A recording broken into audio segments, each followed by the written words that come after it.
Inside you, there are two wolves.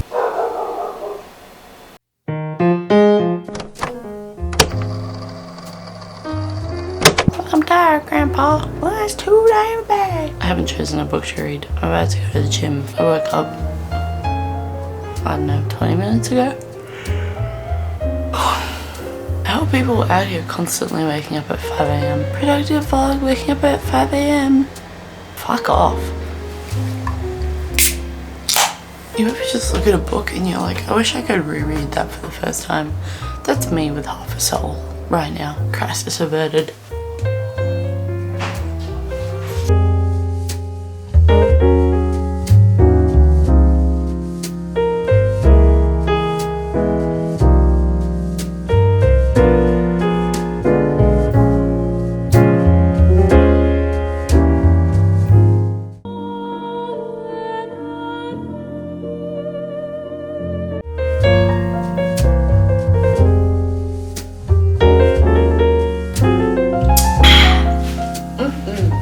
I'm sorry guys, I'm hitting you with the Prince Charming fringe again, so if you see me no, you know what?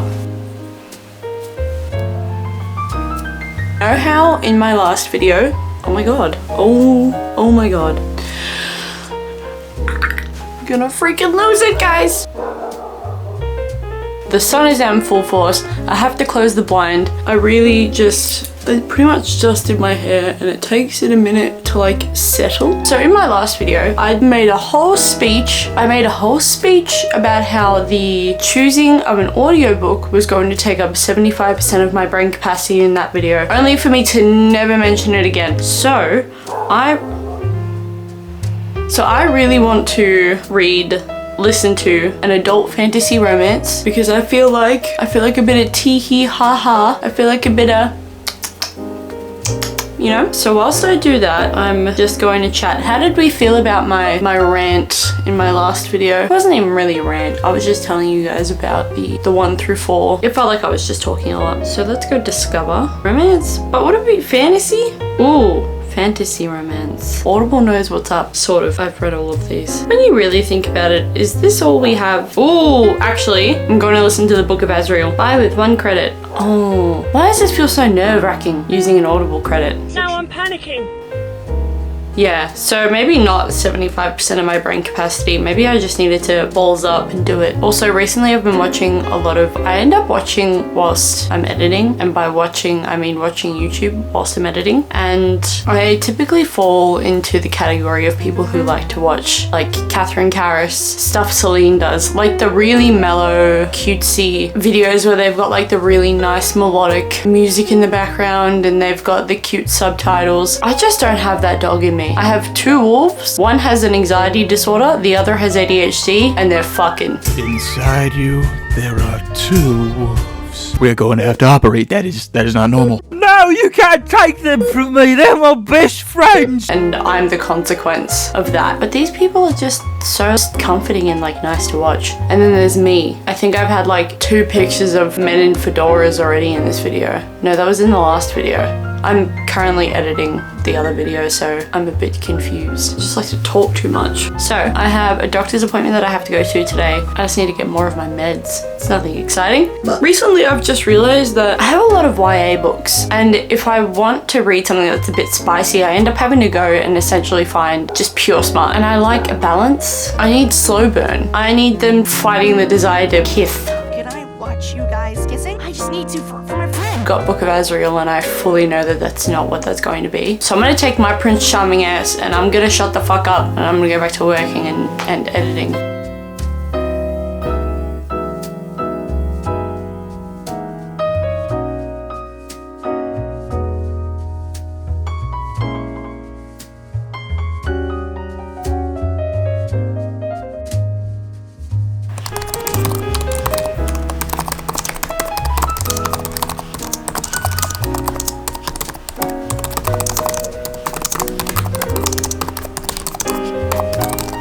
I dropped my bookmark. This man's complaints are so fucking stupid. Guys, he actually hates the attention. Please leave him alone. He's not feeling psychologically safe. I'm beginning to think that I just don't like men. At least this man. And I'm 4 pages in. Cobwebs and partially burnt logs fill the space beneath it, and I wonder how long they've been there, who put them there, what story they might tell. They're fucking logs. What is this man?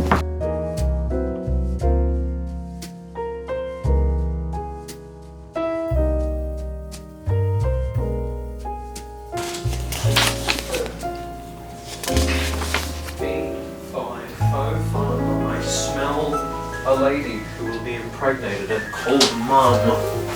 Yo! What up? You know what, Joey, you do. I do. I'm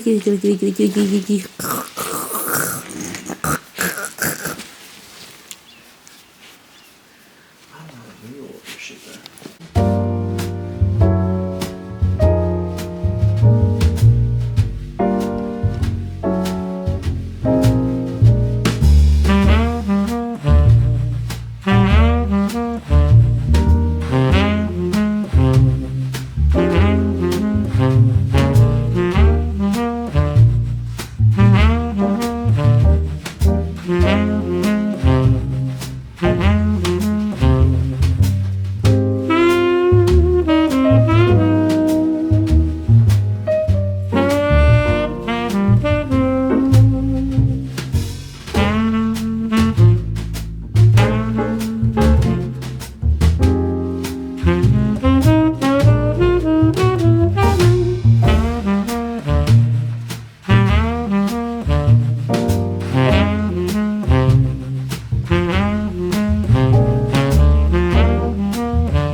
Work is incredibly rough at the moment. The lawyer that I work for is leaving whilst I don't get paid overtime. You know what? This is the job that pays me to buy books, so I'm kind of like, some weeks are harder. You're literally propped up on my box of Nutri-Grain that I have for my little snacky snack, and I'm just gonna pray for the best. Or I'm just gonna pray.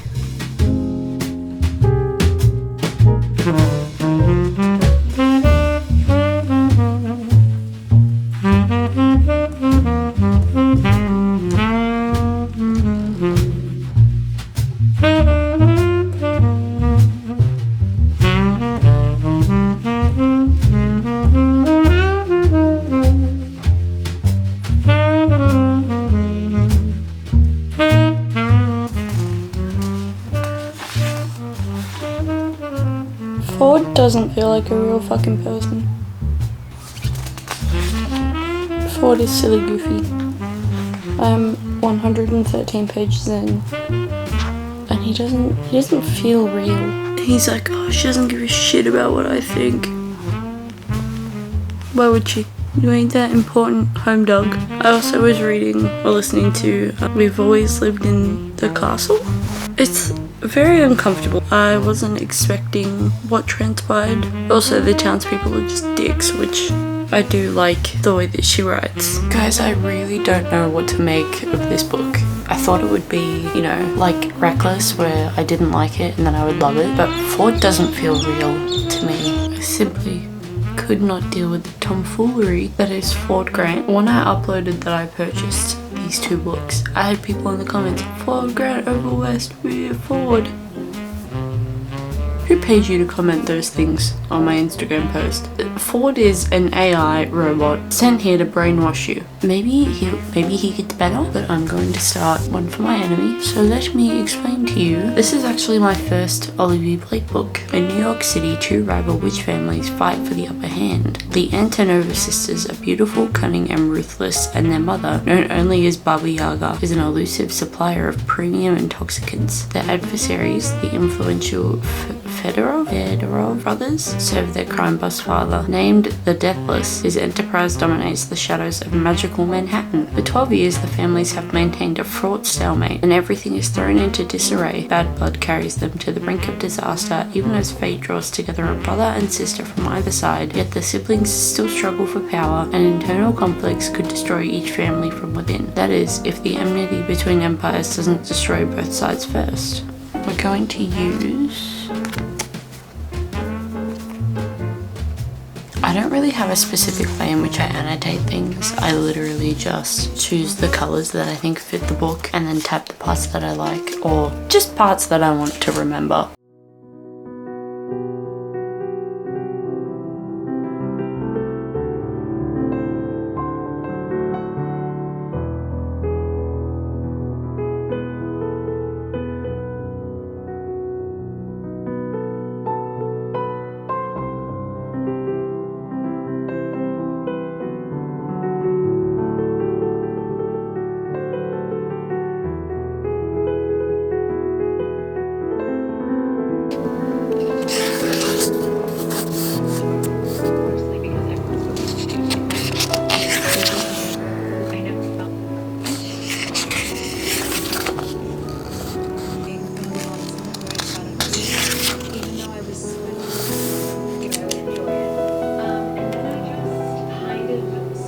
I recorded a whole outro and I hated it. So here we are again. I haven't really updated the vlog apart from saying how much Ford is not a real person. So I will do a quick one. I'll do a quick rundown of what I've gotten up to this week. So you might have seen a clip of people running, and that is because I ran in the Melbourne Marathon. I didn't do the full marathon or the half marathon or even the 10Ks. I did the 5 kilometer race. I ran the 5 kilometers in 36 minutes. My best before that was 39 minutes, and my pace was at 7 minutes 14 per kilometer. And there was a few other friends of mine who raced in the 10 kilometer, and hopefully next year I'll do the 10 kilometer or maybe the half. We'll see what happens. I need to train for it because I haven't mentioned this before, because on Wednesday was when I decided that I was going to run, and it was on Sunday. And now 5 kilometers, you don't need to prep a lot for 5 kilometers, but it was warm that day. I probably could have had a little bit more water. By the end of the run, when you're running in the MCG at the end, I was genuinely about to vomit. I was holding my mouth and people were just congregating at the end and they wouldn't move, and I was really scared that I was about to throw up on somebody. Thankfully I didn't, and I didn't vomit at all. But yeah, that's what the flowers are for. My partner got them for me for running in the race, which was really nice, and I got a medal. I won't keep you for too long because I'm not going to yap on about Wild Love. I think the further I get into the book, I'm realizing that maybe I'm judging it too quickly. I'm only on page 156, which maybe I need to give it more time, but the struggles that this man is feeling are not struggles that anyone can relate to in any capacity. And I understand that not everything you read is going to be that struggle, but holy fuck, we spend so much time in this guy's head. Surely make some part of him relatable, because none of him is relatable. I feel like half the things he says, I sit there and I'm like, why have you said that? Why are you speaking? I digress. I'm still going to finish it because I really want to get to Wild Eyes, the second book. That was the entire reason that I bought this. I knew that Wild Love was not as well rated. There's a lot of talking at you. There's a lot of telling you things. There's a lot of, oh, I care about this person or I care about this thing, but there's no showing. There's no showing of that in any capacity. Another thing that's irking me about this book, there's just no communicating that, like, hey, you know, I didn't like the way that you responded to that, or, but look, I guess if that was the case, the book probably wouldn't go the way that it's going, which is I feel separate from my partner and she's leaning into Ford, and I really don't like that. It's not that deep. It's not that deep. I know that. We were also reading One for My Enemy. Now, I didn't know that this was a Romeo and Juliet retelling until I read the Romeo and Juliet quote, and I've not had a good track record with Romeo and Juliet retellings. I've tried to read These Violent Delights 3 times. Do you think I've finished the book? No. I'm hoping that because this cover is pretty that I will like it, but I'm not confident. Although the first chapter really hit it out of the park with just being like straight out the gate drama. So I like that. I did also do a little bit of shopping. I only get paid 12 times a year, so I have to be really careful throughout the month to make sure that I'm not overspending or doing something stupid like buying 1,000,001 books, because I get paid next month. So I only get, you know, like times are tough, okay? In saying that, I did go and pick up a couple books because I deserve them. Life has been hard. Also, that whole clip about my lawyer leaving and me doing all of that extra work for however many extra days, yeah, he's staying and I don't want to talk about it. I handed everything over, only for me to now have to say, psych, he's still the operator on that file. Whatever. I bought the paperback to Immortal Dark. You can obviously see that I have the hardcover version. It was hurting my fingers and I want to annotate it. I got The Nightingale. I am a big history war buff, which might come as a shock because I read a lot of brain dead cowboy romances, but my backgrounds are British and German, so war is in my background. My great grandfather was in the Navy in the Second World War. I like reading about it. And this is about the Women's War. 2 sisters separated by years of experience, by ideals, passion and circumstance, and they're just trying to survive. And I'm really excited to read this because I've seen a lot of good things. And I also liked The Tattooist of Auschwitz, and I know that that's being made into a show, but I'm scared to watch it because what if it's not as good as the book? And then Dagger and the Flame. Sorry, The Dagger and the Flame by Catherine Doyle. This is a fiery enemies to lovers romantasy, and I'll just read the back of it. I won't go into any more more detail. In a deadly game of revenge, the most dangerous mistake of all is falling in love. In the city of Phantom, shade magic is a deadly commodity controlled by two enemy guilds, the Cloaks and the Daggers, the Thieves and the Assassins. On the night of her mother's murder, 18-year-old Seraphine seeks sanctuary with the Cloaks, her heart set on revenge. But nothing can prepare Sarah for the moment she comes face to face with Ransom, heir to the Order of Daggers, and Ransom is shocked to discover that this unassuming farm girl wields a strange and blazing And Ransom is shocked to discover that this unassuming farm girl wields a strange and blazing magic he has never seen before. YA, Immortal Dark is also YA, or it was in the YA section, so I'm going to assume it is. It was blurbed by Lauren Roberts. Ooh. Take a moment for the map. Can you see it? I'm going to close out this video and then pretty much immediately start a new one because that's how we roll.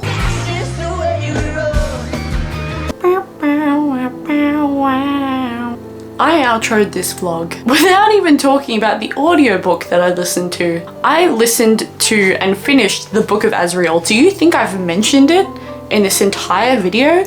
I literally closed out the video, started the intro to the second video, and mentioned needing to find a new audiobook, and then jerry to the fact that I didn't even mention the Book of Azrael. I'm going to give you the lowdown on the Book of Azrael. Where there are gods, there are also monsters. For 1,000 years, the ether world has known, I can't remember how it's pronounced, the ether world, the other world, has known peace until now. Many centuries ago, desperate to save her dying sister, Diana made a deal with Caden, a monster far worse than any nightmare. Locked in servitude to him, she is forced to hunt down an ancient relic held by her most dangerous enemies, an army led by Sam Kael, the World Ender. After the Gods' War, Sam Kael hid from everything, denying his crown and deserting his people. Now an attack on those he loves sends him back to the realm he never wished to return to, and into the sights of an enemy he had hoped to forget.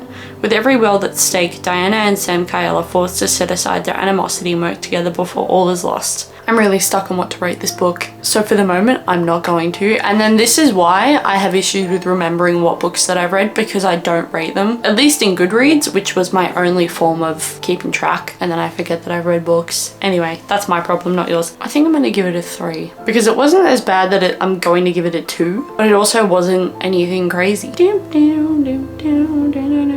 Oh wait, no, that's just rating it on Audible.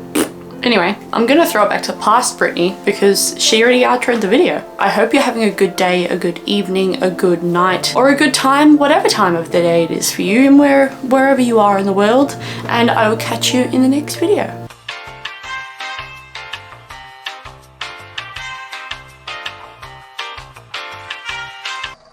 Bow, bow, bow.